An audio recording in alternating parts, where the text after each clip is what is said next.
নমস্কার বন্ধুরা, কুঁদরি বিভিন্ন রকম ভাবে রান্না করা যায়। আজ আমি যেভাবে দেখাবো এইভাবে রান্না করে দেখুন, অসাধারণ লাগবে। ভালো লাগলে লাইক করবেন, শেয়ার করবেন, আর এখনো যারা চ্যানেলটিকে সাবস্ক্রাইব করেননি তারা সাবস্ক্রাইব করে আমার সাথে থাকার অনুরোধ রইল। এখানে কুঁদরি আর আলু সরু সরু করে কেটে নিয়েছি। কুঁদরি 4 ফালি করে নিয়েছি আর আলু এভাবে কেটে নিয়েছি। কড়াই গরম করে 1 টেবিল চামচ পরিমাণ সর্ষের তেল দিয়ে কেটে রাখা আলু আর কুঁদরি অল্প করে ভেজে নেব। গ্যাসের ফ্লেম মিডিয়াম টু লো রেখে ভাজাটি করব। এই সময় অল্প করে নুন আর হলুদ দিয়ে ভাজবো। হাফ সেদ্ধ হয়ে গেলে ভাজাটা তুলে রেখে দেব। কড়াইতে আরেকটু তেল দিয়ে জিরে ফোড়ন দেব, আর এরপর দেব একটা বড় সাইজের পেঁয়াজ কুচি। গ্যাস এই সময় লো করে দেব। হালকা সোনালী রং ধরা পর্যন্ত এটি ভাজবো।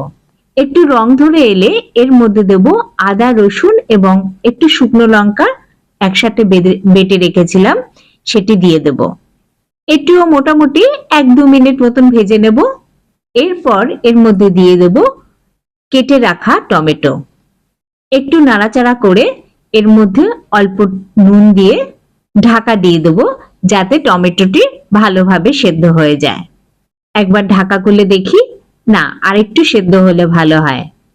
এবার এর মধ্যে দিয়ে দেব ধনে আর জিরে গুঁড়ো, প্রয়োজন মতো নুন আর একটু চিনি। এবার অল্প জল দিয়ে এটি একটু নাড়াচাড়া করে আবার একটু ঢেকে দেব। এবার একটু অল্প করে জল দেব, যাতে মশলাটা নিচে না ধরে যায়। এইভাবে একটু জল দিয়ে তারপরে একটু কষাতে থাকবো।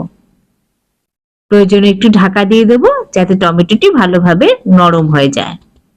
ঢাকা খুলে দেখি তেল ছেড়ে দিয়েছে, মানে মশলা তৈরি। এবার কুঁদরি আর আলু যেটা ভেজে তুলে রেখেছিলাম সেটি কড়াইতে দিয়ে দেব। আর এর মধ্যে বিশেষ একটা জল দেব না, একটু বাটি ধোয়া জলটি আমি দিয়ে দিচ্ছি, মানে সামান্যই একটু জল দিতে হবে। আর এখন একটু গরম মশলা দিয়ে দেব, যাতে কিনা গরম মশলার পুরো গন্ধটা ওই তরকারির মধ্যে ঢুকে যায়।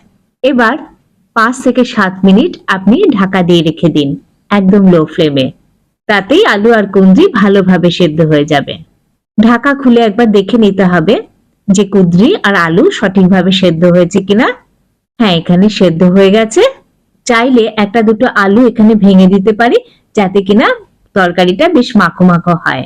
শেষে একটু নুন চেক করে নিতে হবে। এরপর একটু নাড়িয়ে চাড়িয়ে নামিয়ে নিন। এরকম শুকনো শুকনো করে নামিয়ে নিন। এটি ভাত, রুটি সবকিছুর সাথেই বেশ ভালো লাগে। এবার সার্ভ করে নিচ্ছি। বন্ধুরা, দেখলেন তো, সামান্য উপকরণ দিয়ে কুঁদরির দারুণ একটি টেস্টি রেসিপি তৈরি করে দিলাম। আর কমেন্ট করে জানাবেন কিন্তু আমাকে। ভালো লেগে থাকলে একটা লাইক, শেয়ার, সাবস্ক্রাইব করে দিন। আবার দেখা হবে আরেকটি সুন্দর একটি রেসিপি নিয়ে।